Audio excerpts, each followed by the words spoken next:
G'day everyone and welcome to the Growing SA Conference. Before we begin, Livestock SA and Grain Producers SA acknowledge the Paramount people as the traditional custodians of the land on which we meet, and we respect their elders past, present and emerging, and acknowledge their continuing connection to the land, water and community. And already I've lost my place. I'm Rikki Lambert, I'm from FlowFM. You might have heard me on the radio. It's great to be here with you, and it's easy to get excited when you've got those sorts of numbers and imagery up on the screen. And in fact, we've been really enjoying the last couple of years broadcasting on FlowFM when there's so much optimism around the land, because we know not only are hard times thankfully behind us, but they could be ahead of us as well. And that's a lot of why we're here today to share what's happening in the industry. This is the fourth Growing SA Conference, hosted by Grain Producers SA and Livestock SA, and it's the first in 3 years. We're back thanks to getting past the COVID challenges we had. So it's exciting to be able to gather in this fashion again today, and great to have you all back at this event. I'm a broadcaster on FlowFM, the news editor, and we broadcast all across regional SA as well as parts of Victoria and southern New South Wales. The boards of both the organisations, Growing SA, that is Grain Producers SA and Livestock SA, had the vision for this forum where primary producers could hear the latest in policy developments, farm business advice and commodity research, whilst networking with each other, industry service providers and policy makers. And we had some good networking last night at our dinner. Those that were able to be here, was a great night, and do take the opportunity not only to network during the breaks, but also check out the displays downstairs, but be good attendees and come back when the bells ring when we need you back in your seats. The name Growing SA was selected to highlight the important role primary production plays in the success of South Australia. Our industry makes an outstanding contribution to the state's economy, as well as the fabric of rural and regional South Australia. This event is only made possible thanks to the support of our event sponsors and the exhibitors. You can visit downstairs. Events like these are really hard to pull together without industry support, so we want to acknowledge the support here today, starting with our event partner, the South Australian Government's Department of Primary Industries and Regions. Thank you for your vital partnership to help support South Australia's grain and livestock industries. A new platinum sponsor, the Regional Investment Corporation. We'll hear from Paul Dowler from them shortly. Thank you for your shared vision to support Growing SA as a platform to share information and knowledge with producers. We also acknowledge support from our gold sponsor, the Grains Research and Development Corporation, the GRDC. Silver sponsors are Bayer Crop Science, the Department of Environment and Water here in South Australia, Miller Olsen Lawyers and Telstra. And there are many other supporters and exhibitors, including Australian Wool Innovation, Meat and Livestock Australia, Rural Business Support, Commander AgQuip, Purvis AgriFinance, SA Power Networks, Spanlift, William Buck, Pod Talk, and I forgot someone, us, FlowFM. And our sponsors' support for last night's Crop Life Australia Growing SA dinner, Crop Life Australia, Thomas Foods International and Ramsay Brothers. Now, some housekeeping. If this is your first visit to the venue, the restrooms are down there to the left of the bar. Over your right shoulder, there are also restrooms down below on the lower level. If we certainly hope we don't have to, but if we have to evacuate quickly, there are doors on this side of the venue. We'll proceed out those doors and out to the lawn up there. There's an evacuation plan behind, just near the AWI banner there. Today's event is about reaching beyond these four walls to share how much primary production supports South Australia. And social media is a great way to tell others outside of our industry just how awesome primary production is. So if you're tweeting or posting on your chosen platform, please use the hashtag GrowingSA and hashtag SAAg hashtags. I think they show up on the slides from time to time. Don't come rushing up to the stage and do a selfie while someone's talking, please, but otherwise please do your social media posting about the event. Whilst using your mobile phone, please make sure it's on silent. Today we have a broad cross-section of industry and producers in attendance, and we have a number of special guests, including parliamentarians. So just wanting to acknowledge some of those in attendance today: the Minister for Primary Industries and Regional Development, the Hon Clare Scriven, who we'll hear from shortly. Thank you, Minister. We also acknowledge the Honourable Nicola Santofani, Shadow Minister for Primary Industries and Regional SA, who I think is joining us a little later. Nick McBride, the member for MacKillop. We also have an apology from the Honourable Tony Passon, MP, Federal Member for Barker, who couldn't be here today due to a prior commitment. And we have apologies from State MPs, Fraser Ellis, the member for Narunga, Adrian Pederick, the member for Hammond, and Eddie Hughes, the member for Giles. Thank you for your attendance today. Just wanted to highlight for you as well, you've got a program in your show bags if you haven't grabbed one of those already. We want to encourage your interaction during the sessions, particularly our Q&A time. And a bit like the Japanese, we'll start from the back of the book. You go back a bit here and you've got a QR code. Most of you know how to use those these days. You use that to ask questions of the presenters. We'll be taking questions from the moment the speaker joins the stage via an app called Slido that will open on your phone when you scan that with your phone camera, and you can post questions that will find their way through the internet to myself, and we'll pose those to the speaker at the end of their presentation. So scan the QR code on the screens and then navigate to slido.com, enter the event code, which I think we've got that all written down for you there, but we'll explain that as we go along. The details are in the conference handbook. You've also, within that app, you can vote up someone's question. If you really like their question, then it's more likely we'll ask the question that has been voted up by others. So, without further ado, representatives from our event partner and platinum sponsor are going to open the conference. So I'd like to welcome the acting CEO of the Regional Investment Corporation, Paul Dowler, our platinum sponsor, to the stage to get our third Growing SA conference underway. Please welcome Paul. Oh, Paul. And I did forget to mention for our presenters, the steps are on this side of the stage. That's the former lawyer in me. I'm just concerned about that.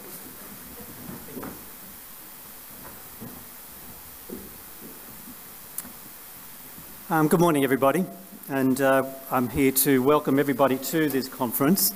I will talk a little bit about the RIC, but I do not want to labour too much on that. It really is about your day and your conference. Myself, I'm the Acting Chief Executive Officer for the Regional Investment Corporation. We call ourselves the RIC, and it's a pleasure to be here at the moment. I'm normally from Orange in New South Wales, and it looks similar to what is here. So it's great to be able to see things looking as they do at the moment, but to also recognise that that's not the case everywhere. To acknowledge also the dinner last night, terrific to be able to be part of that, to hear the speakers that spoke, and to be able to pick up that heartfelt and uplifting speech that came through last night as well. If we think about South Australia itself, and I'm certainly no expert on that, but certainly from what I know, if we look at South Australia, last financial year, 15.4 billion in terms of agricultural output. We've heard about the 100 billion target. That was, when that was sort of developed, it was around about 60 billion, and we're currently at 80, and obviously targeting that 100 billion. South Australia contributes around about 11% of that.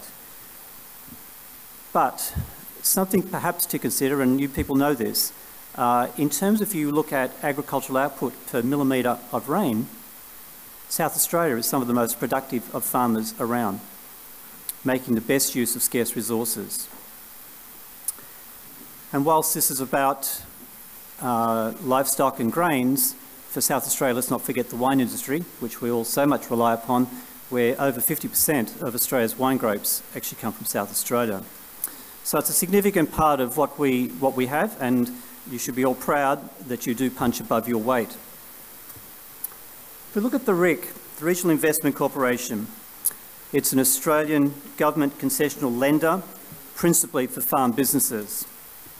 We've issued $3 billion in loans.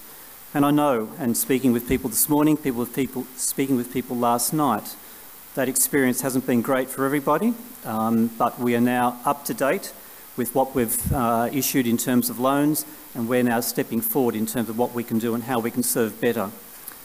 Who do we lend to?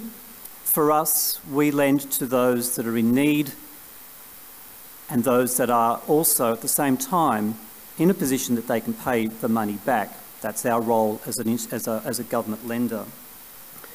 To give you an idea, if you were to think about, say, a range of 1 to 5, 1 being really good, 5 being pretty bad, the group that we lend to is principally 3 and 4.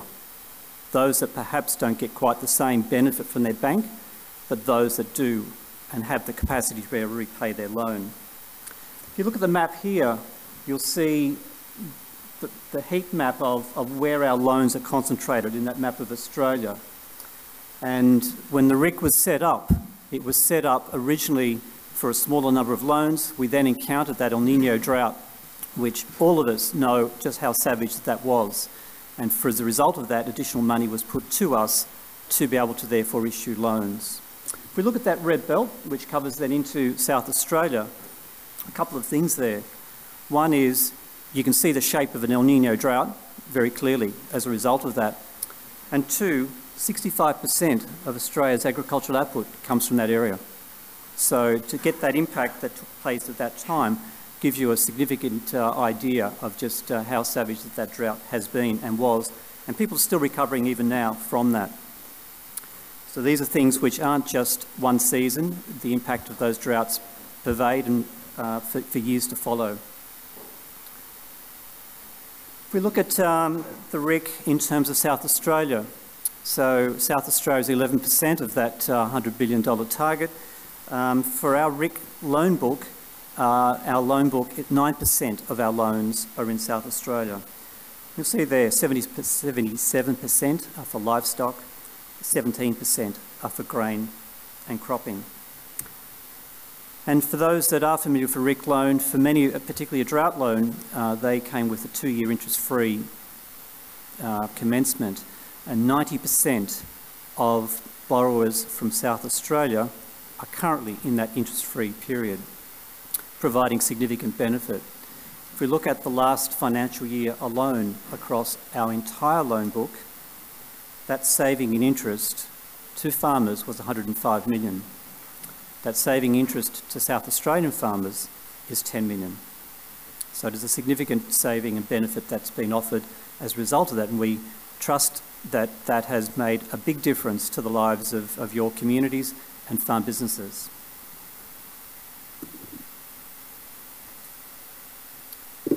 Our products, there's 5 there. And please, the easiest way to look at that is to simply look at our website, ric.gov.au. But pretty much all those loans offer something similar other than plantation, but they're all 5+5, 5 years interest-free, 5 years principal and interest. They're all in conjunction with the commercial debt, and the current interest rate for our loans is 3.04, so 3.04%, and that is adjusted twice annually. So that will be now fixed through until at least February of next year. So something just worth, if there is an interest, please, I'm happy to see inquiries come our way for that. It's not just about droughts which we've had, it's equally about droughts which we will go into. So it's about preparedness as well. If we look at this conference and the program which is in place, the word sustainability is in, I think, 6 of the 10 presentations. It's a key term, and it's something which we hear constantly, all the time, in terms of everyday things, farm business, life, and so forth. For farming communities, I guess there has been a time when we've used that word with a degree of contempt, thinking, push that away. But I think now there's a change, that is now a word that is understood, even embraced, and needs to ultimately be owned. We need to own that as farm businesses to take control of what that means. But I'll give you just my thoughts. What does sustainability mean? And it's going to come through in a number of speakers today. I think for me it's 2 things. One is it's about balance. It's about balance or equilibrium. And if we think in accounting terms, a debit and a credit, if we think in physics terms, it's an equal force type thing. But for me, it's about balance. And if we look at, for example, the relationship between a banker and a borrower, it's got to be fair between both parties. If you look at the relationship between environment and, say, farm, it's got to be fair. Both parties have to get some mutuality out of it. If we look at the relationship between, say, farmers and supermarkets, again, it's about getting an element of fairness between that. That means that both parties are benefiting from that arrangement. And if you look at any contract that you might have, supply or whatever, again, two parties to that agreement, and it's got to be mutual. So for me, the word connotes equity and fairness that goes with something being in place to be sustainable.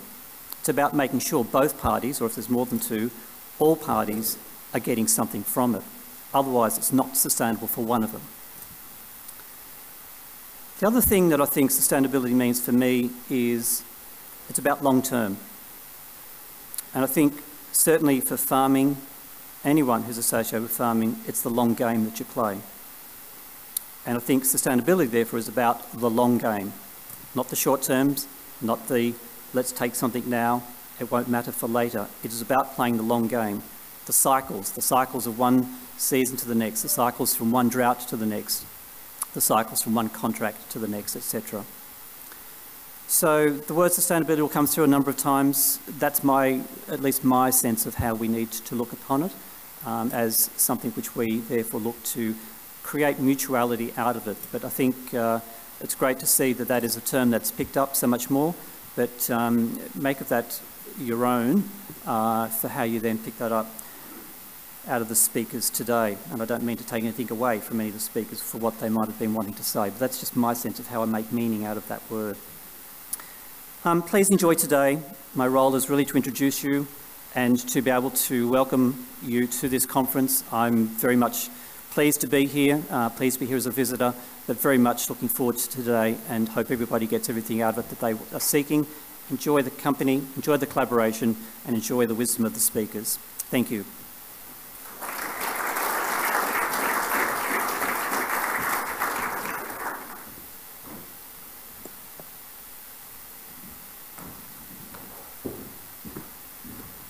Thank you, Paul Dowler, Acting CEO of the Regional Investment Corporation, our platinum sponsor for today. And as Paul was saying, sustainability is indeed one of our key themes for today's event. The other themes being innovation, business management and building skills for a prosperous future. We will be exploring a range of topics and issues that have an impact on productivity and profitability of grain and livestock producers. Grain Producers SA and Livestock SA have coordinated a top lineup of speakers to present on the latest developments, policy and research, as well as panels that will further delve into the on-farm challenges and opportunities. And speaking of the panels, just in case I wasn't clear earlier, in your program, this page has the QR code you can scan and then use hashtag #GrowingSA to put your questions to our presenters. And what better way to start the program than the Minister for Primary Industries and Regional Development, the Hon Clare Scriven. Welcome, Clare.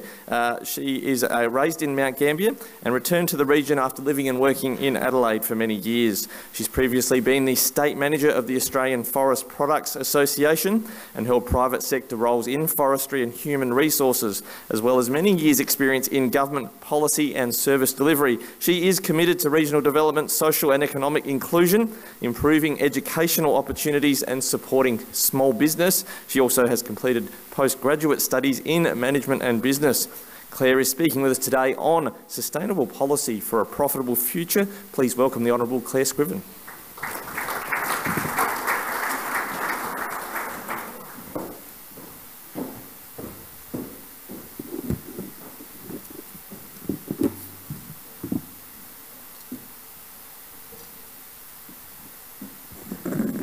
Tall presenters, I'm not one of those. Oh, good morning everybody, it's a real pleasure to be here. I'd like to first of all acknowledge a number of people who are here in the room. The Honourable Nicola Centofanti, Shadow Minister for Primary Industries, and the Honourable Nick McBride, Member for MacKillop. Joe Keynes, President of Livestock SA, Adrian McCabe, Chairman of Grain Producers SA, and Professor Simon Maddox, Chairman of Primary Producers SA. And I know that there are a lot of other very significant industry people here in the room. Well, isn't it great to be back here at Growing SA Conference for the first time since 2019. I'm thrilled to be here standing as the Minister for Primary Industries, Regional Development and Forest Industries. I've been in the job about 5 months now, and you've had a little bit of an introduction from Rikki there, but I'll just perhaps touch on a couple of other things. As he mentioned, I was raised in Mount Gambier and then returned to the regions probably about 5 or 6 years ago, so I now live at Port Macdonald, not far from Mount Gambier. I was elected in 2018 to the Upper House of Parliament, so that means I'm just over halfway through an 8-year term. I did work in the forestry sector and also for many years with disadvantaged job seekers. I guess regional development is a real passion for me. As well as supporting industry growth and small business and educational opportunities, I'm also really aware of the constraints that so much of the agricultural sector is facing at the moment, and in fact regional communities in general, in terms of workforce challenges and housing in particular. One of the themes of this conference is indeed sustainability, and sustainability means many things.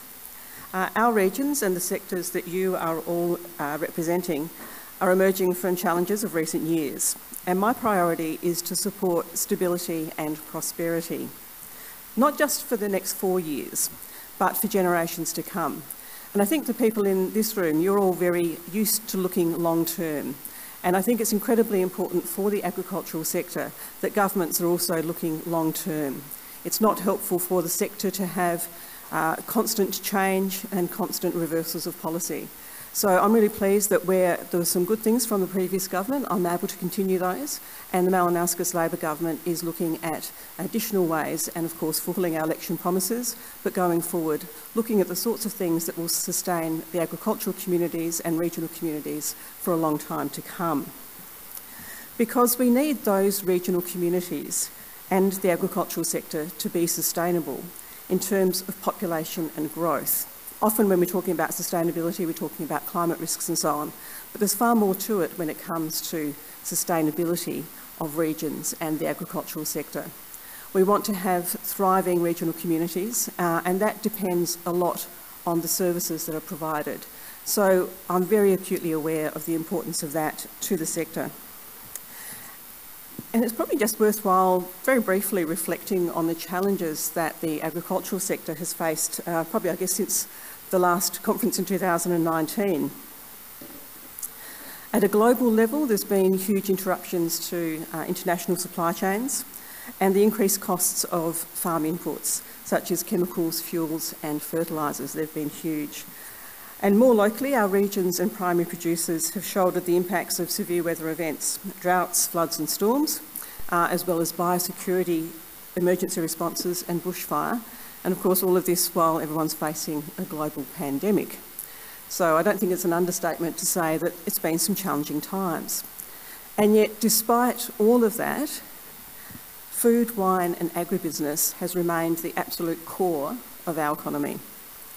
It's our largest export sector, our largest manufacturing sector, a key part of our tourism offering, and a major employer and economic driver of most South Australian regional communities. And indeed, in 2020-21, despite COVID and the other challenges, the sector increased revenue by 9% to $15.4 billion. And while I absolutely acknowledge that some of our sectors continue to face very serious challenges, food, wine and agribusiness will continue to be that core of our economy. And so now more than ever, it is important that there's reliability and there's long-term stability for our regions and our primary industries. And it's only through listening and working collaboratively together that we'll be able to deliver on the best outcomes for our state. Last season, grain growers in most parts of the state had a good income year, with average to above average crop production combined with near record high prices for grains. I recognise the Mallee cropping area didn't have the same production to fully capitalise on that. And I'm advised that this season is progressing well, despite a later start in some parts and below average rainfall during July. However, recent weeks have seen some useful rainfall, and I'm told that crops in most districts are in good condition with high yield potential. And grain prices, while early signs indicate they're remaining well above average, have eased slightly on last season's near record prices. But managing risks is of course a key part of every business, and even more so for every profitable, sustainable business. Climate is just one of the risks that farmers manage. Grain is riding good markets now, but like droughts, no doubt lower prices will also return at some stage. Sustainability is about managing climate risks, market risks, and production risks. And we will continue to face significant climate risks, including drought. Together with the Australian Government's Future Drought Fund, the State Government is supporting producers to further invest in their risk and financial management skills, as well as in personal wellbeing and natural resource management knowledge. Through the SA Drought Hub, farmers can access the latest tools and technology and participate in activities designed in collaboration with farmers to meet local needs. Communities will have the opportunity to come together and develop regional drought resilience plans, which will identify what communities that are dependent on the agricultural sectors need to be better prepared and also more resilient to drought. And there are also opportunities in preparing for climate change impacts. There are emerging markets in carbon and biodiversity, which will provide opportunities to recognise the ongoing stewardship of the land by farmers, to increase productivity of land, enhance the environment, and provide continued or increased access to markets where the requirement to demonstrate sustainability credentials is growing. And I'm sure most people in this room would be very aware of the changes in consumer sentiment. Consumers are more looking at traceability, and they're looking at the provenance of the food they're consuming and the goods that they're purchasing. So I think it's fair to say that the demand for those sorts of systems are going to only increase. Information for South Australia needs to be contextualised for our state. Producers need to be able to see how it's going to affect them here in SA before they can make decisions about how to participate in things like carbon markets and so on. And that's why programs such as the Growing Carbon Farming Pilot are so very important. The pilot is a $1 million initiative to encourage carbon farming adoption and to build the carbon market in South Australia. Grants of up to $100,000 for at least 6 projects will help cover establishment costs, including technical advice and carbon measurement. Now, the goals of the pilot are, I was going to say threefold, they're fourfold. So to increase industry knowledge and awareness of South Australia's carbon farming opportunities by demonstrating methods that have the greatest applicability to South Australia. We really want that to be about South Australia and how it can benefit people here. To deliver extension activities, including workshops, field days, and a case study for each pilot carbon project funded, to address the current gaps that are in knowledge and capacity in terms of what is actually limiting the uptake of carbon farming in South Australia. To demonstrate the direct financial value of carbon farming to individual enterprises, and to increase industry knowledge of the social, economic, environmental and First Nations co-benefits of carbon farming activities in South Australia. Now, Grain Producers SA has taken initiative in this space with a $20,000 state government grant for a project identified in the Grain Industry Blueprint, which is exploring technology to measure and assist in reducing on-farm emissions. The new technology will be trialled in South Australia, and it's actually a national first, which I think we really need to be quite aware of and proud of. I had breakfast this morning with Grain Producers SA and Livestock SA representatives, and they were just talking about how far advanced we are in South Australia in terms of sustainability. And we need to be able to, obviously there's still a lot more work to do, but we also need to be able to tell that story, because that's important not just internally within our state, but also in terms of leading the country in a lot of the initiatives that we do have. The technology is called Flint Pro, and it will allow farmers to evaluate, benchmark and communicate the environmental footprint of their production. So for the first time in Australia, Flint Pro for farms will be able to be used by grain producers to measure their greenhouse gas outputs from on-farm activities, as well as the embedded emissions, which is really important. So the emissions in farm inputs, such as fertiliser, chemicals and diesel. Expressions of interest for that program, I'm told, will open at the end of this week, so certainly keep your eye out for that.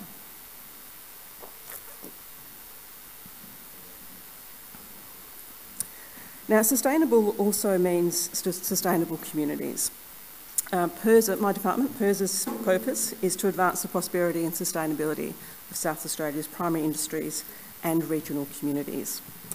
The emergency management program is a big part of that, and that's to ensure that PIRSA can most effectively prevent, prepare for and respond to biosecurity incidents and other emergencies, support both the economic but also the social recovery of primary producers and regional communities from adverse events, and build preparedness and resilience in regional communities, because as people in these industries know, the next challenge is always not very far around the corner. PIRSA's Recovery and Resilience Group works closely with community and industry stakeholders to ensure that we have the relationships and understanding required to quickly and effectively establish and deliver recovery support programs when required.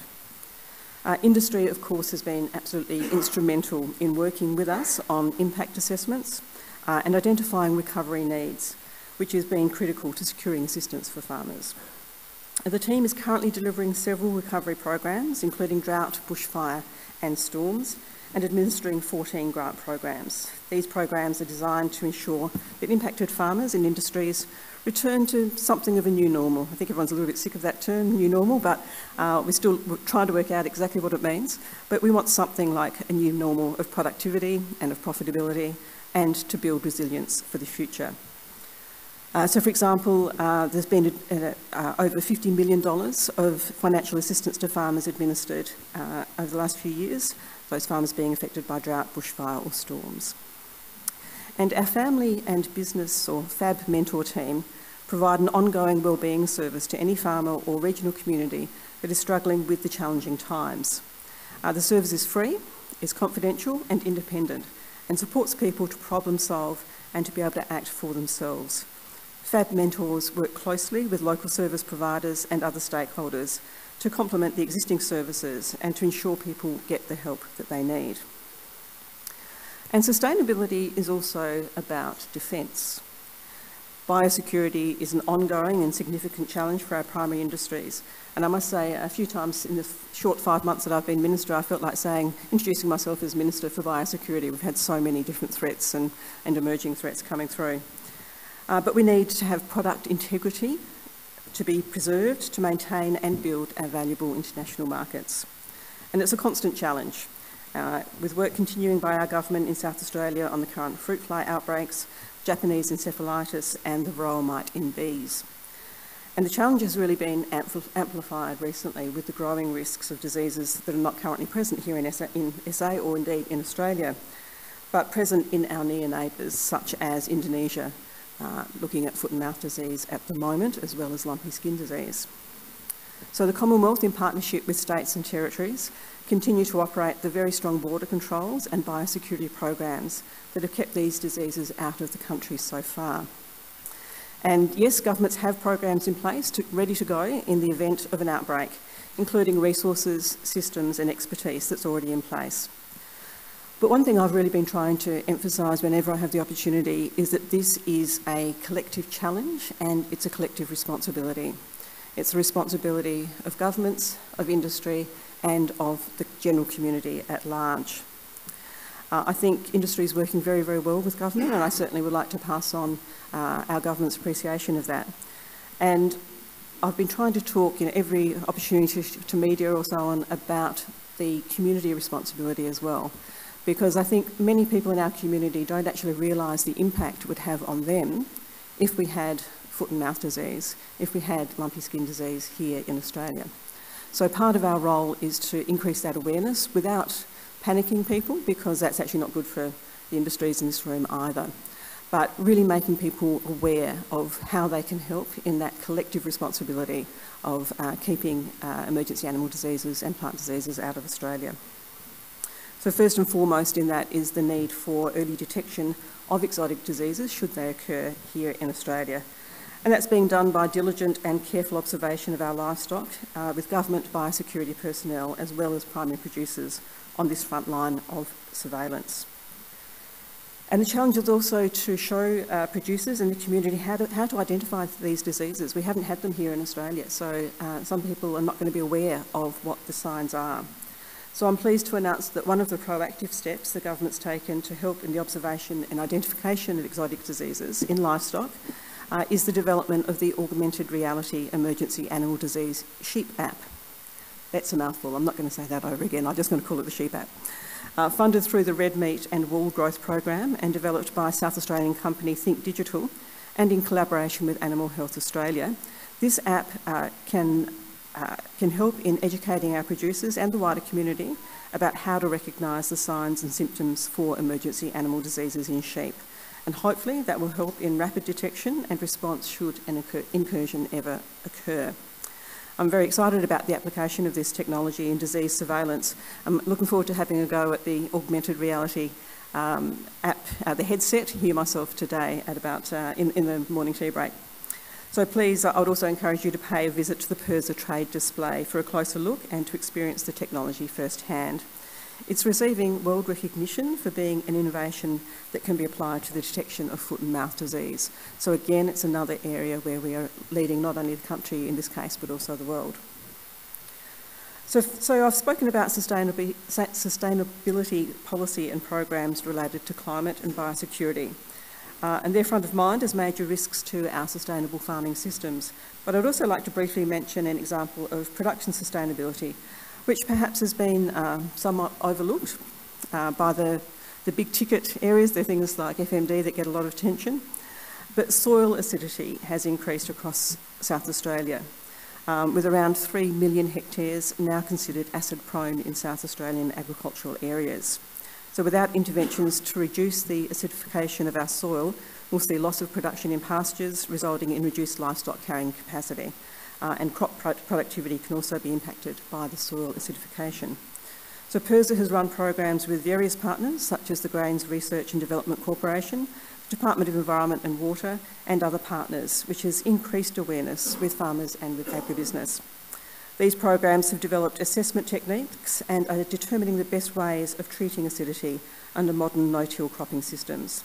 The GRDC just extended the liming trial program and the extension effort delivered through SARDI for another 3 years, which is a good outcome. Our farmers and agribusiness response has included the rate of liming agricultural soils increasing from about 70,000 tonnes per year in 2007 to around 300,000 this year. So I congratulate all of the organisations and individuals who are contributing to defending our industries against these various threats.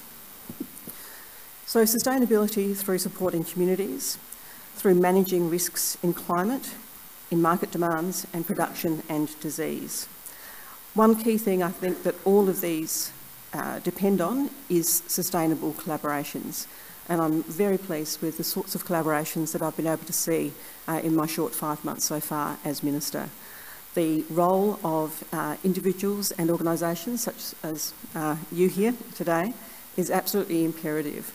As Minister, I want to be always open to listening to what it is that industry needs. I can't promise we'll always be able to agree or always be able to deliver, but to be able to hear and listen and develop those conversations and those plans together in collaboration is absolutely the key to all those aspects of sustainability. So I'm excited by the opportunities ahead. I look forward to working together to achieve great outcomes for the future prosperity of our great state. I also congratulate the conference organisers for a well thought out conference on their very appropriate theme of sustainability. Thank you.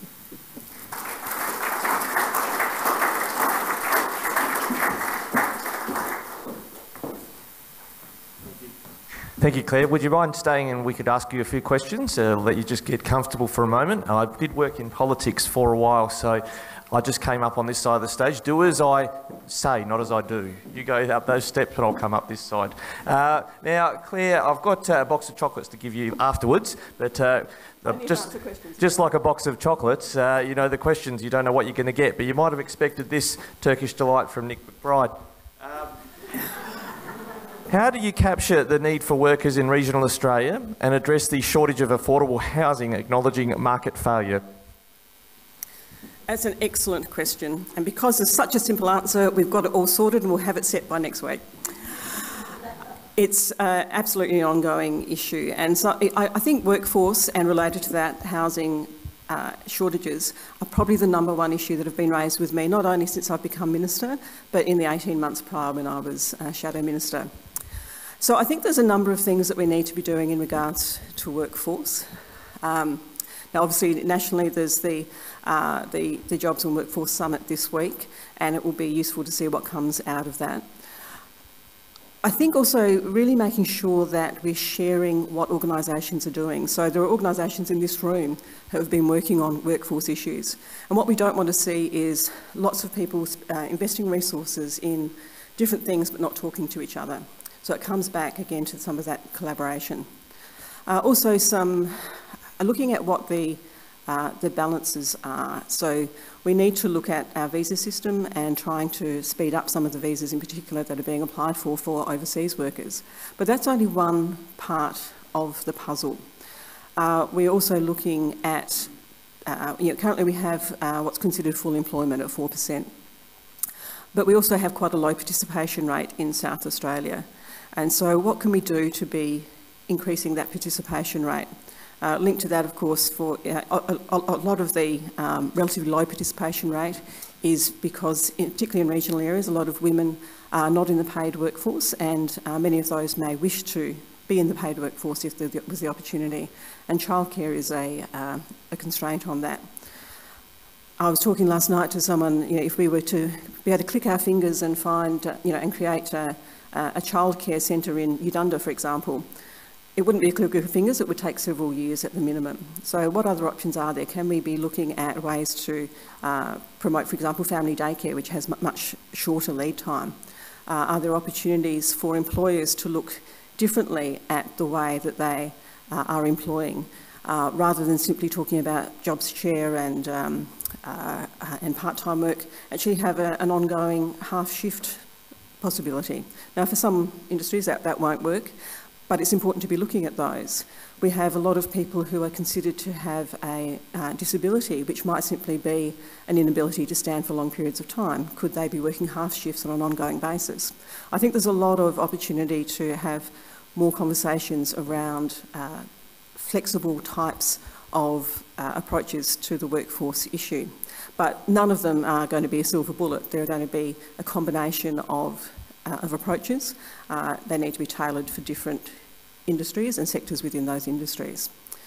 Linked to all of that is housing, and that's why I think it's really important that we do look at all the opportunities we have to utilise some of the underutilised workforce that exists currently in regional areas. So we can bring people in, we might be able to attract people from other states as well as overseas, but where are we going to house them? If, in addition to doing some of that, we could actually be utilising more of the local workforce. As I mentioned, I worked for a long time with job seekers who had significant disadvantages, ex-offenders, Aboriginal and Torres Strait Islanders, long-term unemployed. And generally the barriers were not just limited to their ability to get a job. It started from the aspirations of their families or lack thereof. There's a whole social piece of work around why we have numbers in our community who are considered often to be unemployable. And I get that a lot of businesses say, look, I'm a farmer, I'm not a social enterprise, and look, I get that. But I think as a community, we can also look at it from an economic point of view, if not a social point of view as well, which is that we have a potential workforce that already has housing, that's already living in our regional areas. If there are opportunities, and there's got to be government involvement in this, but not just government involvement, to actually work with those individuals to be able to get them to a situation where they're work ready, then that's actually going to be a benefit for our society, but also for our economy and for you who are looking for workforce. In terms of housing, the Malinauskas Labor government went to the election saying that we would build an extra 400 social houses, and 150 of those will be in regional areas, and that's already in train. Now, we realise that that's just one step. It's an important step, but it is just one step. So the government's also doing a lot of work, including working with regional development associations and others, to try to address the housing crisis. But the housing crisis has been a long time coming. I think there's been a lot more attention on it, particularly in metropolitan areas due to COVID. But a lot of you who are from regional areas know that it's actually been there for a long time. It's just been magnified in the last couple of years. So we need some long-term approaches. It'd be great if there was an easy answer, but I think talking about some innovative solutions tailored to individual areas is one of those answers. Thank you, Claire. Comprehensive answer. We've got quite a few questions here, and using the Slido app, if you were here a bit late, just to clarify one last time, use the QR code in your brochure and enter #GrowingSA to ask your questions and also to upvote questions that you'd like asked. This one here has been sitting on the list for a little bit. What are the current avenues to support new entrants to enter the agricultural industry? So I guess there's two aspects to that. It's not, the question could mean two things. So one is new investors to actually take on farm enterprises, and the other is encouraging people to pursue the agricultural industry as a career. In terms of the first, I think we need to do more work on that. There's a lot of barriers to entering as an enterprise, and there's the opportunity to do some more work on that, and I'm certainly keen to continue conversations about that. In terms of attracting people to the industry, which of course is a linked topic, I think there's a number of things we can be doing, and I'm certainly been having a lot of conversations around some of the work that's happening. I attended the Agricultural Students Growing the Future conference a few weeks ago, it was a dinner. Absolutely incredible. Who else was there? Who was there at that? Hands up? Yeah, so a few. I really encourage you to talk with others about that. Fantastic opportunity for us to see those who are currently studying in agricultural fields, as well as the employers who are looking for staff. Really well-run event, and it showed, I think, which is really important, it showcased some of the diverse careers that are in agriculture. And I think that's probably the biggest barrier that we have in terms of attracting people to the sector, is a misunderstanding or a lack of understanding about the diversity of careers. I'm going to share a story which I wish you didn't have to share. A few weeks ago I was at another event. Simon Maddox was there, and he was talking about how when he was at school or due to leave school and go on to university, he was talking about doing agricultural science or a similar degree, and he was told that he was too smart for that. Now that's an appalling approach. And I thought, well, look, that's some years ago, hopefully things have changed. Another woman who was at the table said, my son experienced that a couple of years ago, and I thought, oh, okay, all right, a couple of isolated incidents. And then last night I was talking to a second-year student who is currently studying ag, and she was at a school where she was told, this is obviously only a couple of years ago, to go and do ag will be a waste of an ATAR. Now, we should all be groaning. We should all be going, how is this happening? We know that the agricultural sector has been a leader in so much technology and development.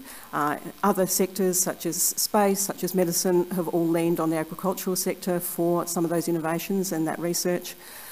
We know that there is a lot happening in the space. I think we really need to make sure that when we've got our ambassadors, people like Geordie Kitschke, who some of you might know, who's been very active in robotics and is a start-up in that, we need people like that and others to be spreading the word to other potential students, but also to the teachers. They need to understand that there is huge opportunities in this sector, and when I was at the dinner, I think we were told there's 4 jobs for every agricultural graduate. Is that right, James? 5. Okay, 5 jobs for every agricultural graduate. And yet we have nothing against lawyers, if there's any lawyers in the room, but we have people doing law degrees when we know there are 4 graduates for every job, the opposite of what we want. Why haven't we got some of those smart kids who are being pushed into law or medicine, being pushed into ag? And that's where I think we really need to do a better job in terms of selling the industry, promoting the industry. And I was talking again last night with some ideas around working with teachers, not ag teachers, although that's important, but general teachers and careers advisors, so that they realise, agriculture isn't only sitting on a tractor. There is so much involved in it, and we've got to make sure we maximise more opportunities to tell that story. Now, Minister, I don't want to pull a Mr. Speaker on you. We're running out of time, but I've got a couple of burning questions coming up the list here, quite fittingly given the way debate has proceeded in the last 6 months. This one's raced to the top of concerns. Does PIRSA have enough resources to scale up to respond to a biosecurity incursion? A very good question. And the answer is, look, for many things we access funds as we need it. So, for example, in the fight against fruit fly, we don't assign a certain budget for the next 3 years for fruit fly because hopefully we're going to eradicate it by the end of the year. But when it comes to biosecurity issues, as extra resources are needed, we access those funds. And so far in my 5 months, I haven't had DTF say no, so that's a good thing. But also in terms of the staffing within PIRSA, staffing are being reallocated towards biosecurity, and we're certainly not having any cuts whatsoever in the biosecurity workforce within PIRSA. So I think it's one good thing about there being so many, if there's any good thing about being so many biosecurity threats at the moment, is that it has really elevated the awareness in the general public and, might I say, within government as well. So that's a positive thing because, pardon me, it means that people are becoming more aware of the importance of appropriate resourcing. And so I'm certainly obviously keen for that awareness to be increased and making sure that we are suitably able to respond. And some of the wonderful things that we've had, working with, for example, Livestock SA for the webinars about foot and mouth disease, lots of other industry government partnerships, that's a really important part as well because, as I mentioned in my speech, it's a shared responsibility and a shared challenge. Minister, I'll give you a chance to have a sip of your water if you like. I'll combine two questions here that I think are pretty closely related to each other. The first premise of the question is agriculture departments in New South Wales, WA, Victoria and Queensland have climate change and or adaptation strategies. The question claims SA does not. Why and what is happening to address this? And there is a $1 million carbon pilot the government, I believe, has announced. WA has a $13 million carbon fund. Queensland, $500 million, the question claims. LRF, New South Wales, $90 million carbon program. Victoria, a $13 million fund. Is the government considering more support than it's put on the table already? And that first question is, what is happening on climate change or adaptation strategies in ag departments? Okay. Right. That question was almost as long as one of my answers. Okay. Look, I think that there's a whole lot of work that's happening in that space. I think as a government, Labor, as a party, Labor has been at the forefront of promoting the need for climate adaptation, and we work really well across our various departments in terms of that. We're constantly looking at the resources that we are utilising, how they're being utilised, and what the plans need to be going forward.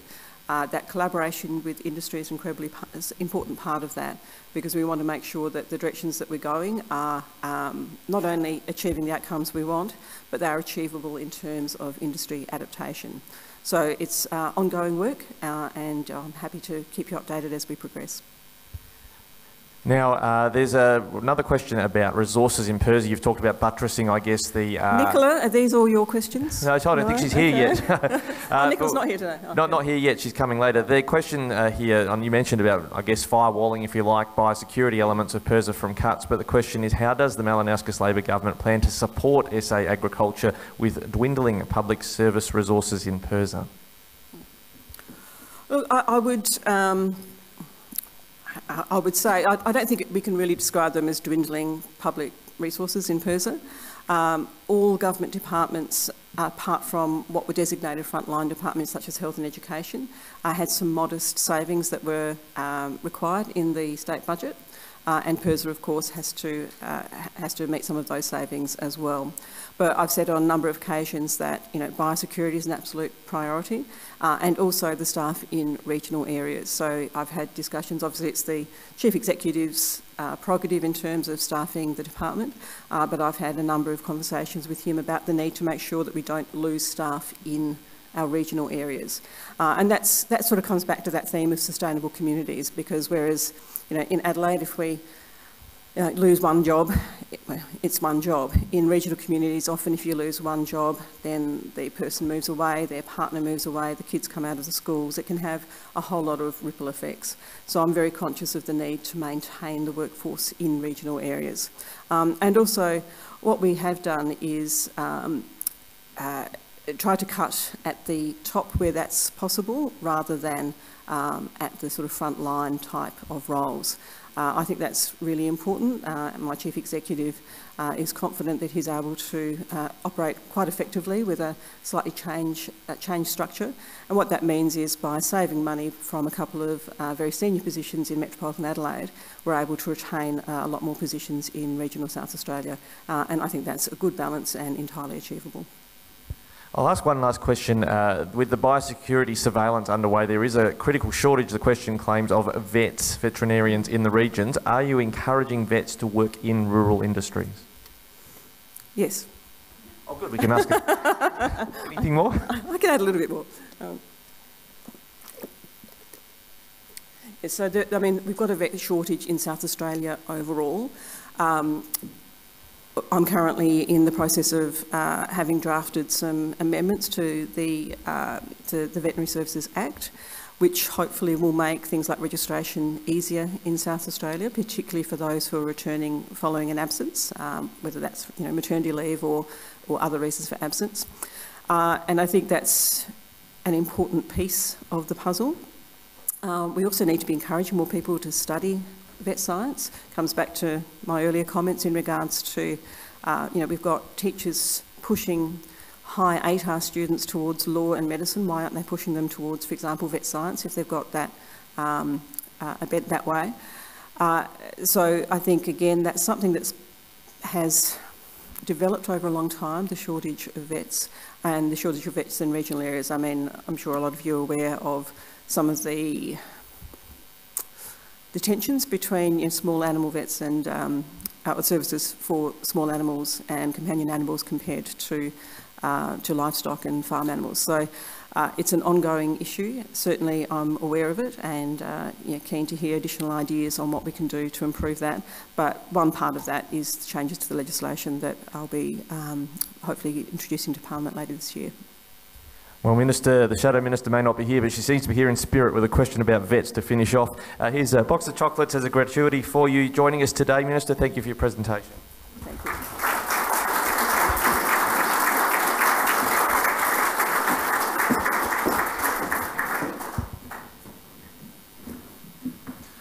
I'd like to encourage and invite our next presenter. We welcome to the stage Professor Andy Koronios, CEO and Managing Director of SmartSat CRC. The CRC is a consortium of industry and research organisations developing game-changing satellite technologies to catapult Australia into the global space economy. That makes me excited. Professor Koronios holds academic qualifications in electrical engineering, computing and education, and a PhD from the University of Queensland. A great deal of his qualifications are actually listed in that guide I showed you earlier that's in your bags, so you may want to consult further with his vast experience in that bio that's written there. But he's speaking to us today on how intelligence from space, I don't think we're talking about another species, intelligence from space could transform Australian agriculture. Please welcome Professor Andy Koronios.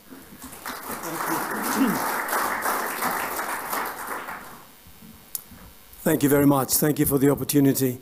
And before I start, I think the Minister gave a superb answer to this silly comment about wasted ATARs and not smart enough to be in the agricultural sector.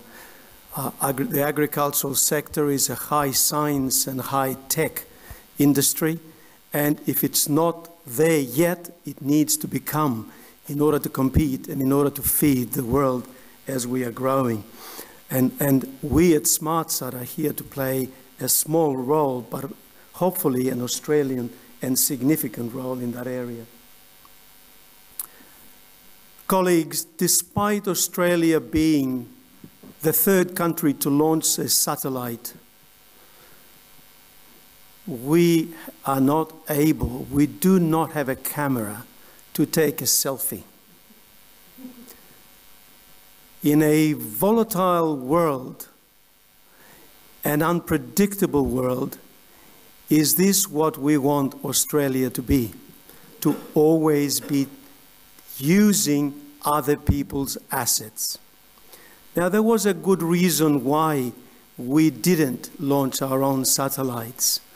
The reason for that is because we didn't focus in that area, and in some ways we weren't even capable of doing it, because satellites in the past became very large, very complex, and very expensive. Satellites were the size of a bus. They would probably take 5 years or so to design and build and launch, and then it would cost roughly between $500 million and $1 billion. So it was a very large undertaking that only governments, and only a few governments and mega companies can undertake. But things have changed. As with miniaturization of electronics, things have changed very dramatically in the last 10 years.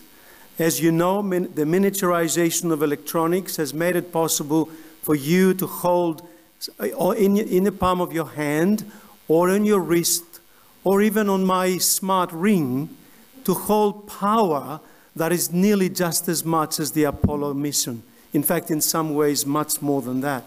And that then has opened opportunities for us to build satellites that are the size of 1,000 times smaller than the traditional satellites, and certainly, instead of costing $800 million, they cost a couple of million, $2 or $3 million, to actually build and launch.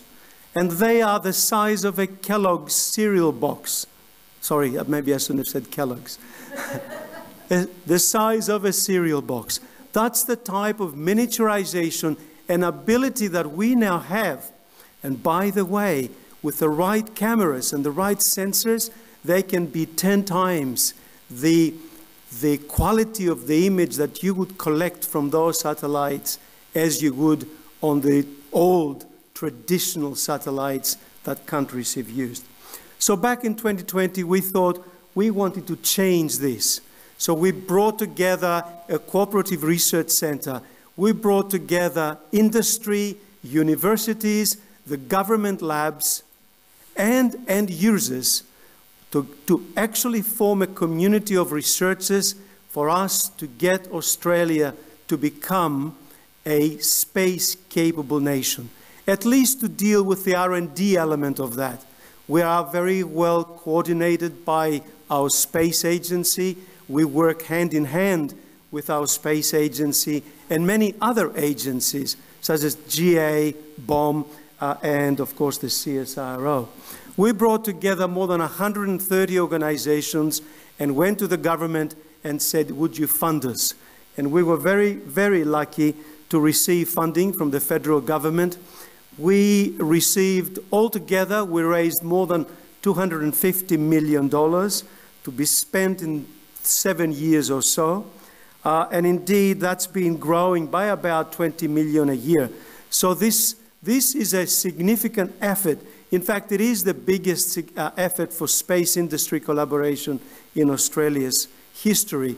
And what we want to do is to do R&D that would help the sectors of Australia that are the most important to Australia. And of course, agriculture and sustainability, climate, and so on are very, very, very important. They are the top industry for us in Australia to be supporting. Mining and resources is another area. And of course, as you can see, in a very unpredictable and almost hostile geopolitical environment, we also need to spend to become smarter and more technologically capable to create asymmetries, if you like, in the area of defense and national security. So these are the areas that we will apply our research in communications, in IoT connectivity, the next generation of technologies of these, and of course in Earth observation and remote sensing, which is critical to agriculture and to many other sectors that we have. So what we've decided to do is not just have projects and technologies, but to bring them all together like Lego pieces to actually solve some major challenges. And as I've said, one of those is water security. I think it was mentioned today. Water security is very, very important to Australia. And we have something called the Aqua Watch, a set of missions using satellites to go further in not only understanding our 400,000 water repositories around Australia, but also understand its quality. And to do that over time, hopefully almost in real time, so that we can in fact have clean water, and not only for drinking but also agricultural purposes and others. We're working together with the CSIRO, in partnership with the CSIRO, to achieve that. The middle one I will not talk very much about. It's the Indo-Pacific Connector. Is all about military communications and Earth observation for our defense and national security. We are working very closely with DST as well as Defense and the new Space Command in that effort. We have, excuse me, another mission, the Eye in the Sky, which is about disaster resilience, if you like, detection of fires, but also even prevention, detection, response, and even recovery at the end. And looking to see what the impact on agriculture some of the disasters may be, like, for instance, bushfires or floods. If Australia is not burning in one part of Australia, it's probably a flood in another, unfortunately. And of course, now we are launching a new one. We are talking to our colleagues, the end users, as well as the research organizations that are relevant to agriculture, one which is called TerraWatch. TerraWatch is agricultural intelligence from space, as I've mentioned previously. It's all about using Earth observation and IoT technology to improve decision-making on the farm, collectively also to improve on agriculture as well as the climate. The AquaWatch as a national architecture is what we have, a constellation of small satellites that are not as high as the bigger satellites, about 500 kilometers higher above ground, and using those intelligent satellites to be able to actually take not only pictures, not only multispectral type of remote sensing data that you collect now from Landsat and Sentinel and Prisma and other satellites, but actually to have much higher resolution, hyperspectral sensors, so that you can actually learn more about the land, about the soil, about pests and disease, as well as the health and the estimation of your yield on the various crops that you are growing. The TerraWatch, as I said, is very much something that we want to do because as I began, we don't have that capability. We don't have a sovereign capability for us. The data comes always from other satellite providers, and many of them are not that friendly to us. But even if they're ones, even those that are friendly to us are now moving towards a commercial model. You know, you could get the Sentinel and you can get the Landsat data pretty cheaply, almost free, as long as you massage them. However, what about the planet data or Worldview or others? Our departments are spending millions of dollars in actually procuring satellite data from other countries. And of course, of all of the satellites that are launched at the moment, and there's thousands of those, 90% of those satellites are commercial satellites, not government satellites like all the others were in the past. Commercial satellites will ask you to pay. And therefore, why should we in Australia always rely on other countries to give us that data, and therefore not have the ability for us to adapt for our own local and unique requirements and to underpin our own industry, our own space industry, our own technology, rather than always buying from overseas and paying. We don't want to underpin someone else's industry. We want to grow our own.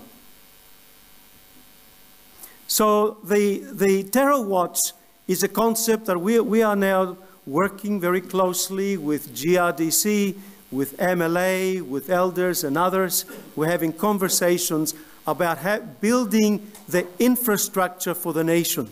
We're not asking you, the end users, to pay for it.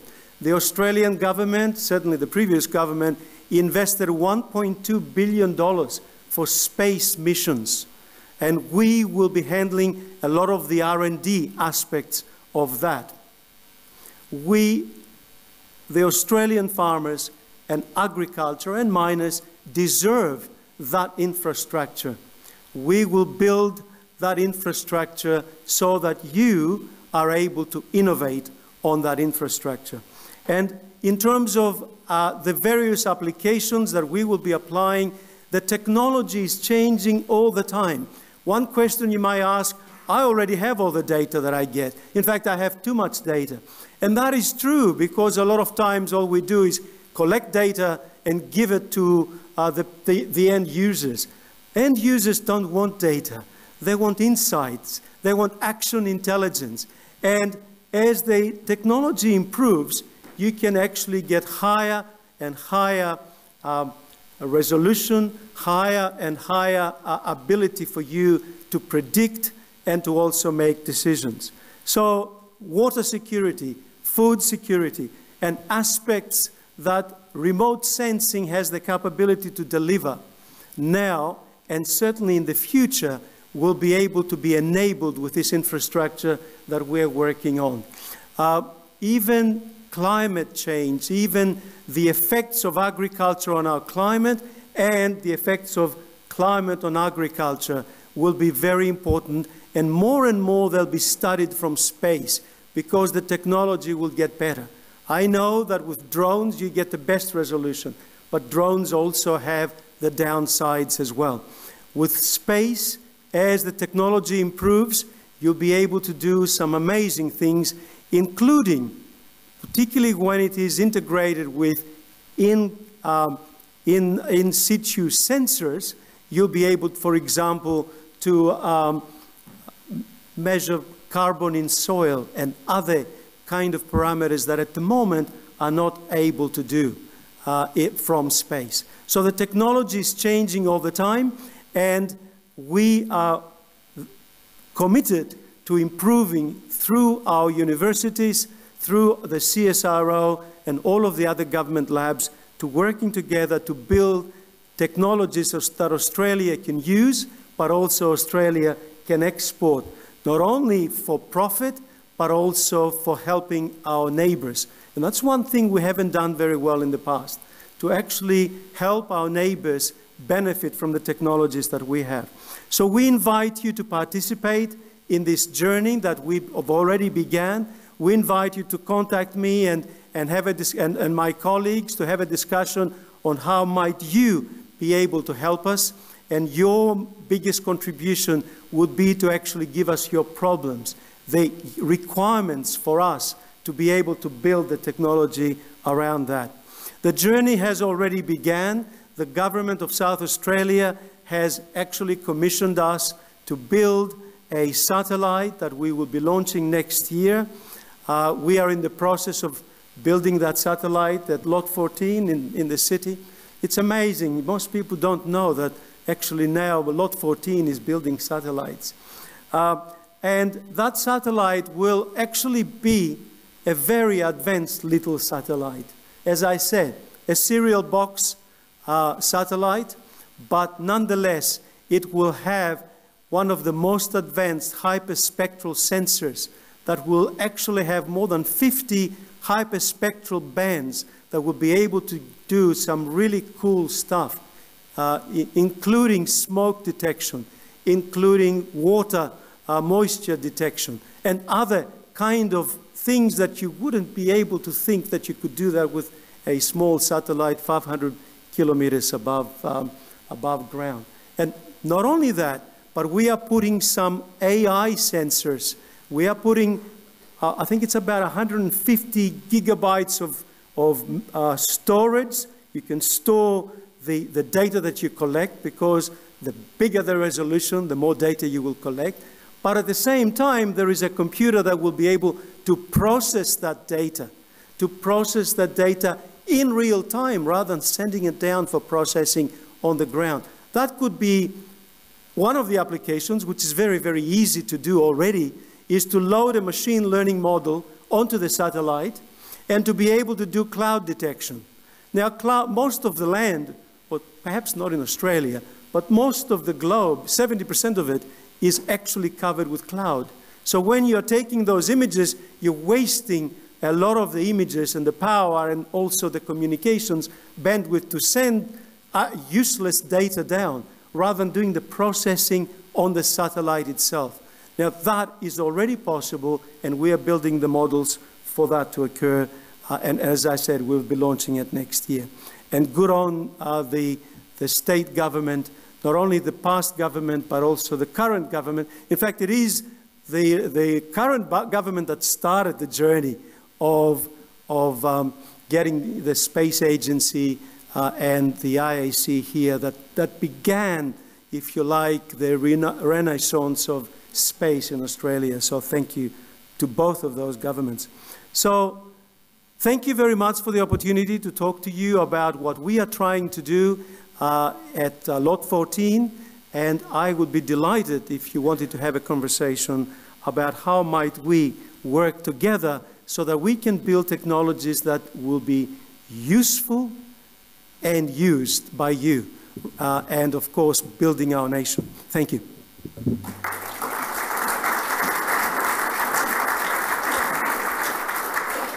Professor Andy Koronios, thank you so much, and the little boy in me is very excited. Your enthusiasm is infectious when on this topic. Look, we have got a couple of questions. Just bear with me. I'll swap places with you. I know you're a man in demand, and you've got to get somewhere, so we'll quickly get these questions. First of all, just I had a question here about when TerraWatch will be available. When might that be? Okay, we have just... as I've showed the 3 capability demonstrators, the 3 missions we're talking about, they are well in advance. The TerraWatch has just began now, so the conversation about how we will be able to build that might take several years, but actually elements of the TerraWatch will be on the Canini. So next year when we launch that, we're building the technologies already. Next year when we launch that, we will be able to have elements of the TerraWatch. But in terms of the organization of the mission of the program of research, it has already begun. When it will be made as an operational system, that will be a successive kind of approach rather than just one system. It will be with one satellite starting next year, as I said, and then adding more satellites as we go on. Another question, you did talk about some of the projects you're doing there for agriculture, but casting our mind forward, what is an opportunity in space that you can apply to agriculture that hasn't yet been realised? I think it's probably better doing things better at a higher resolution and therefore being able to identify plant disease, optimization of inputs, through being able to identify the health of the crop. One of the main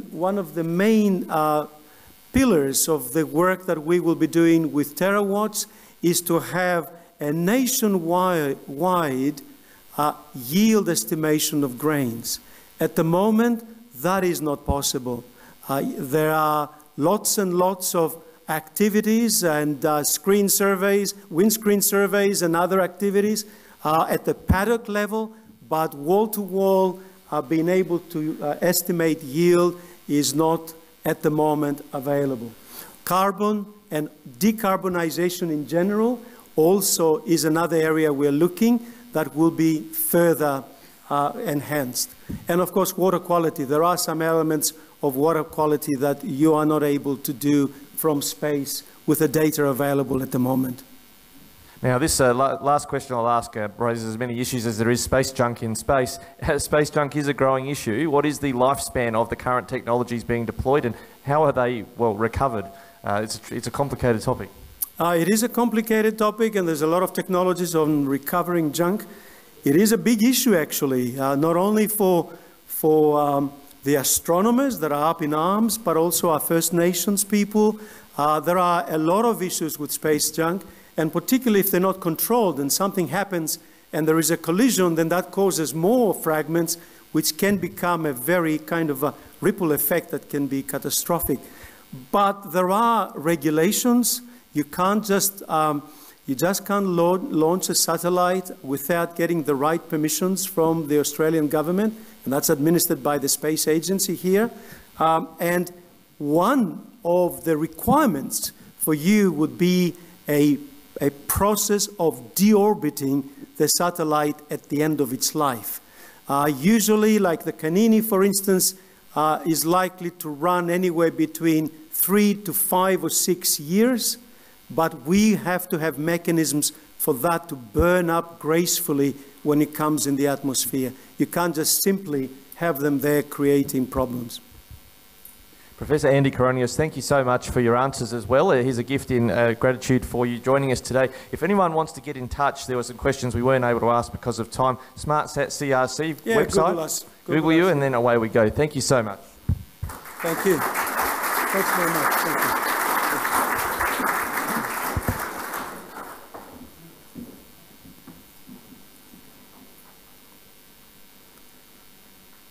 Fascinating topic. As I say, I'm a little boy just excited about those things, talking about missions and LEGO and space capable nation. It's all good stuff. Hey, we're moving along to our next speaker, and sustainability, carbon and natural capital certainly are buzzwords of the 2020s. We've heard them actually mentioned here already today, but no one knows them better, particularly where producers can start with them, than Dr. Madeline Mitchell. Dr. Mitchell is the science lead of carbon and natural capital with the Food Agility CRC. She is a plant scientist by training with broad interests in social, economic and environmental sustainability for agriculture. At the Food Agility CRC, she leads a research team focused on measuring, managing and valuing natural capital in agriculture for productive, profitable and climate resilient farming systems. There is more about her in the program that you have to hand in your bag.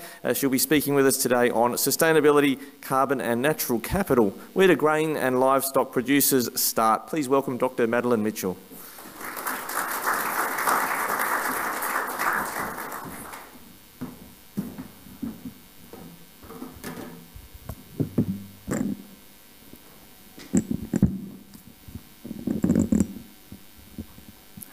There we go. Good. All right. Thank you. Good morning, everyone. Thanks for having me.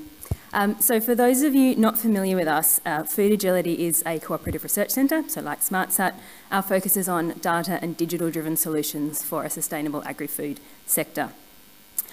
So our projects are designed to bridge that gap between industry and research, as with other CRCs. We have 3 pillars of work, and I lead the work on the carbon and natural capital. So as one of the earlier talks today, I will begin by setting a bit of context for where I'm working and where Food Agility is working in, and then I'll talk about 3 specific projects that the CRC is involved in. So again, let's begin with some definitions just to make sure we're on the same page. So the common understanding of sustainability that has been coming across already this morning is that sustainability is about meeting the needs of our generation, the current generations, without compromising the needs of future generations to meet their needs, and that's social, financial and environmental. Then when we talk about carbon, we're talking both about carbon that's sequestered in the landscape, so in the soils and vegetation, but we're also talking about carbon and other greenhouse gases emitted through farming practices and their inputs. So this includes things like fertiliser and the enteric emissions of methane from livestock. And then finally, when we're talking about natural capital, we're talking about the renewable and non-renewable resources.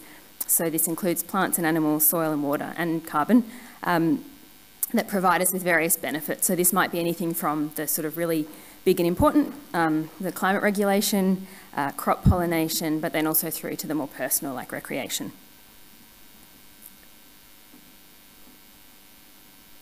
So I've said here that sustainability, carbon and natural capital are everyone's concerns because there are a lot of people, a lot of players in this space who are interested. And in particular, you know, this is because farmers in Australia are stewards of over half of Australia's landmass. And so there's huge potential for public good as well as private benefit. I won't go into this. This isn't meant to be comprehensive, but, you know, at the centre of it we have farmers. You know, we've talked about sustainability being about intergenerational equity, about stewardship, sort of feeding into the farming businesses. We've got advisors who are interested in, I suppose, you know, supporting best practice and things like that. We have banks, industry bodies, supply chains and governments, all who have various sustainability and net zero or low carbon emissions reduction commitments. In particular for the banks, they're really starting to think about risk. So there's the Task Force on Climate-Related Financial Disclosure and the Task Force on Nature-Related Financial Disclosure. So for banks and insurers, particularly those who are really involved with ag lending, this is becoming increasingly important. They want to support the sustainability and the resilience of the agribusiness customers. Yeah, and then again, you know, we've got supply chains, and I'll talk a little bit more about them. So they also have these commitments around that, and we've already talked about the consumers and that responding to changing community and consumer sentiment. And just to flag as well, the ACCC has announced that they have a focus on environmental and sustainability claims for 2022-23. So this is important. And in this context, the question really becomes, how do we support both on-farm practice change and provide credible evidence of those outcomes? And this is kind of the area where Food Agility is operating. Okay, so again, this isn't a comprehensive slide. This is giving you a bit of an example of where we fit in. So really, overall, we have this, you know, most of these players have this overarching goal of wanting to see both the prosperity and the resilience of Australian agriculture, and that's through sustainability, through managing natural capital and carbon on farm. That is related to these broader industry goals, so whether they be about being net zero, nature positive, and that element of maintaining social licence. So that goal is very long term. I don't think that's going to change significantly. We might refine it, but you know, that's something that we can all get on board with. Those outcomes, those net zero goals and things like that, they're also quite long term. And then underneath that, there are sort of specific opportunities and tools that are feeding into that at the moment, and that's the stuff that's more likely to change in the shorter and medium term. But that's also where Food Agility is operating right now. So again, we've got some examples around the Emissions Reduction Fund for carbon farming. There is, you know, a national pilots around carbon and sustainability. There was a biodiversity market that was announced just last week. But then there's other kinds of opportunities around things like green loans or the non-ERF carbon markets. But below that, and still within the opportunities section, are kind of the less formal opportunities. So there's talk now about the difference between offsetting and insetting. So rather than getting carbon credits and then selling them outside the supply chain, outside the value chain, there's a sense that perhaps if what you want to achieve or what the industry wants to achieve is to be able to make those low carbon or net zero claims, then you keep those credits within the value chain to be able to claim that. And then more broadly and generally, you know, there are, as I said, you know, this idea of managing risk and improving the land asset, you know, managing that important asset as well. So they're the more informal opportunities. Within that, this is again where the Food Agility starts bringing in those tools and technologies. So we have dashboards and decision-making support, remotely sensed and spatial information, so stuff that links to that SmartSat presentation you just heard, measurement, reporting and verification platform, so that ability to share the data, and then very specific things around greenhouse gas calculators. But, you know, I'll get a bit more practical. I'll talk about some practical examples now. Yeah, but I suppose the context of this too is, you know, very, very simply, if you were looking at participating in some kind of scheme or opportunity at the moment, you would probably want to first, you know, plan, work out what opportunity is relevant, how it fits in with your other business goals, then baseline, work out where you're at, so whether that's doing a carbon baseline or natural capital accounts. Then implement some kind of change to improve the natural capital, improve the carbon sequestration. And then finally, you would measure, verify and report to then access those rewards and benefits. There are barriers at each of those levels, and that's where our projects kind of come in. So I'll link back to them as we go through. So that first one, simply plan and set goals. That can be quite a challenge. You know, as you've seen, it's a complex space, it's an evolving space. And so this is one example of a project looking to support that identification of opportunities and I suppose taking up those opportunities. So this is a project that we recently delivered with NAB, and it was very much identified by them. So they were seeing their farmer customers coming to them effectively with analysis paralysis, going, okay, there are these opportunities and risks associated with climate change and sustainability. What do we do about it? Where do we start? And so this was a project that that I led, which was around doing a kind of systematic assessment of some of those risks and opportunities and linking in with the sustainability frameworks of the subsectors that you'll hear about this afternoon. So having a systematic assessment of the risks and opportunities, looking at what adaptation options might be to address those risks and opportunities, and then understanding some of the influences on the private costs and private benefits, but also those public impacts, because again, when we're talking carbon and natural capital, you know, this has, they have broader reaching effects. And so that is now a decision support tool that NAB is hoping to roll out to support those banker and customer conversations. So that's a pretty exciting example of real-world impact for us. So the second project, again, there's obviously overlap, but this one fits a bit into the estimating a baseline and then implementing practice change. So this is the Rangelands Carbon Project, and it's pretty new, and it's focused in Northern Australia, but I know that, you know, rangelands are actually an important part of systems, you know, all across most of Australia. So this is a project in collaboration with AACO, so Australia's biggest beef producer. They are a very large corporate entity, but they still share common drivers with family farms. So they have their own sustainability framework. They're also interested in meeting the needs of, changing needs of community in the marketplace, and they're interested in what they can do to regenerate the landscape, be nature positive, and support the next generation as well. They are interested in climate action. For them, it's about, you know, understanding their own impact and then addressing that. And so they're interested in both the additional revenue streams potentially from the carbon credits, but also in managing risk. For them, as with many producers, there is a lack of knowledge and data around this. So, you know, what carbon is in their landscape, and also that cost of baselining. So that can be quite expensive for soil carbon, and it's in the tens of millions of dollars for AACO. So we have a multi-partner project, and I'll just go through briefly what some of them do, because that gives you a bit of a sense of how the project fits together. So we have Flint Pro, which was just mentioned by Minister Scriven. So they are the ones who are pulling all of the data together so that AACO can understand where they currently sit in terms of the carbon that's in their landscape, in the soils and vegetation, and where they could be. We've got Carbon Link, who are doing on-the-ground soil sampling and then helping to implement the practice change. SIBO Labs, who are using remotely sensed and other data to model pasture biomass and understand the types of the carbon that's in the woody vegetation.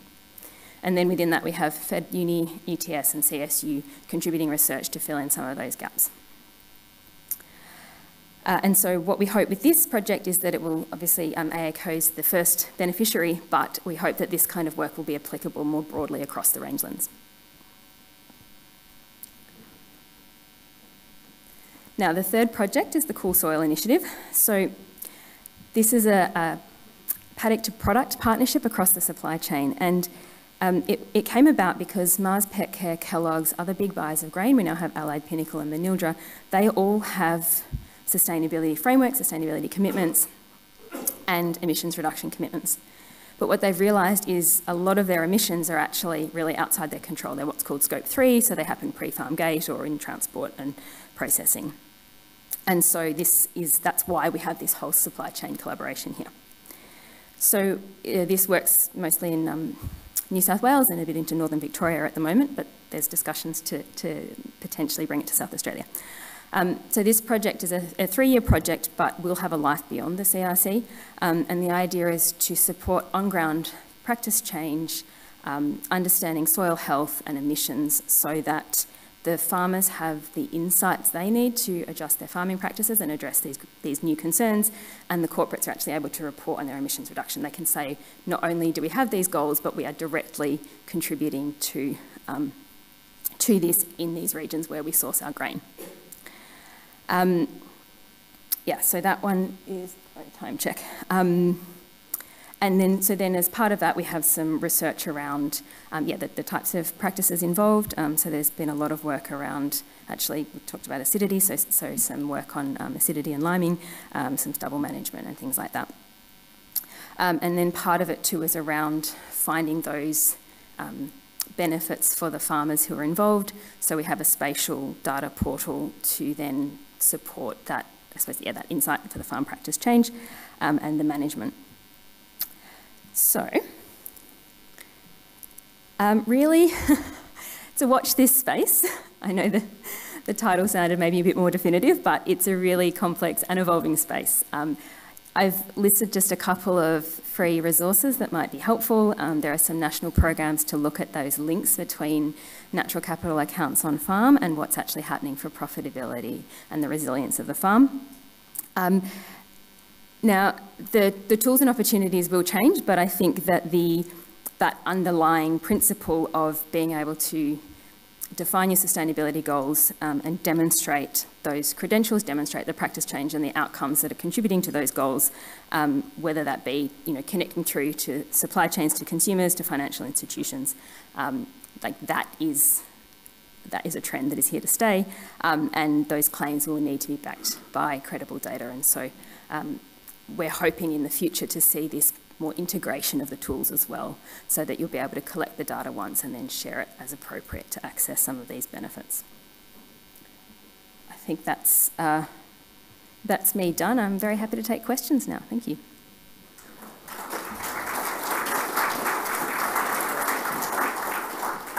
Madeline Mitchell, thank you so much. I'm just going to come behind you here and drop my gear off here. I have got something very important to share with someone in the audience. Just let me get this up on my screen. Someone's left their lights on in the car park. So just have a quick refreshment while I find this message. Plate number S729CBT White Mazda. You've left your lights on. So there is a break coming up shortly if you don't want to identify yourself, and you can sneak out quietly at that point in time.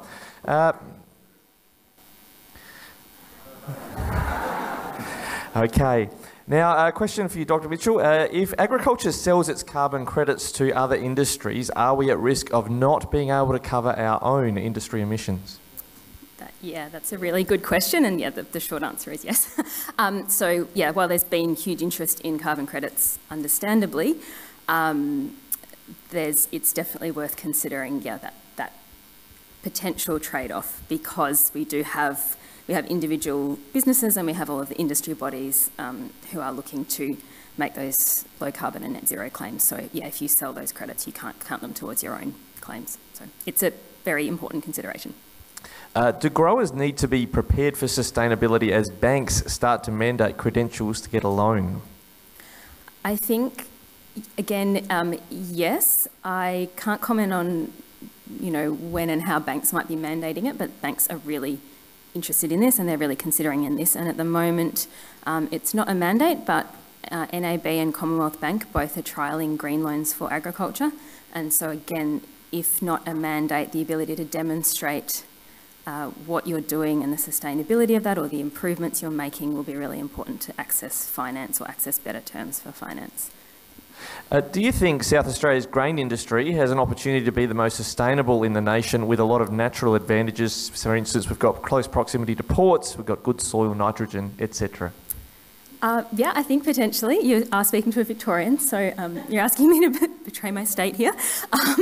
But certainly the comment earlier about the rainfall and that, the really high efficiency of use of natural resources could be a story to tell. What are some of the barriers for our farmers to undertake carbon farming? There's a lot of talk about it, but how real is the opportunity, the question asks?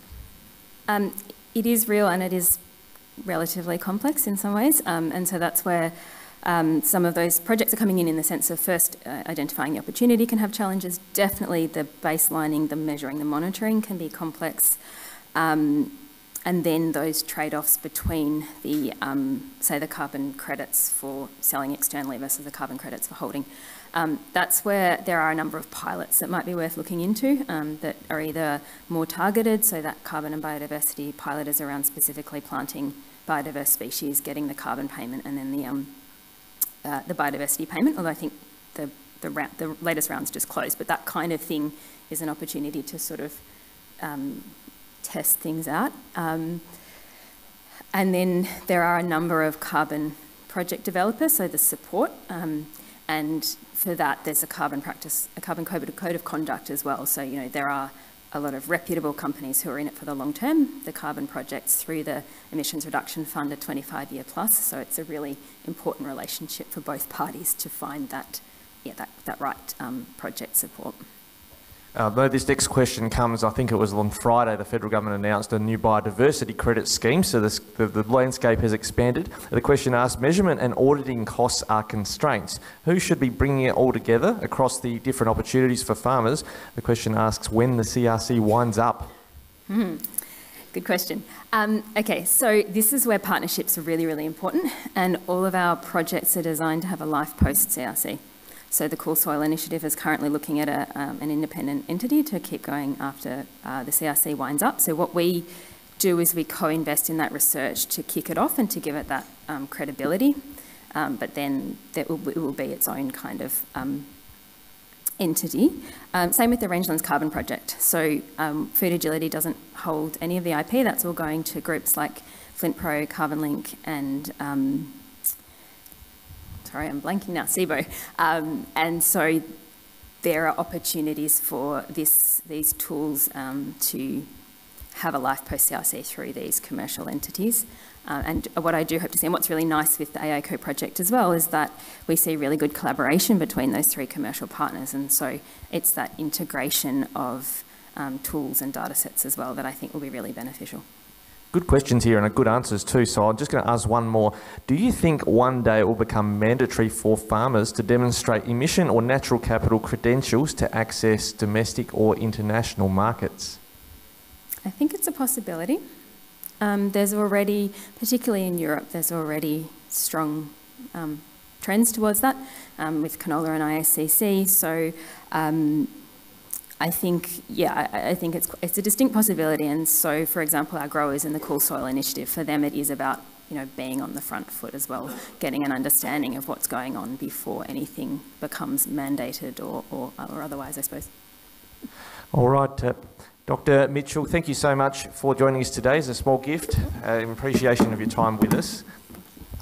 Thanks for your presentation.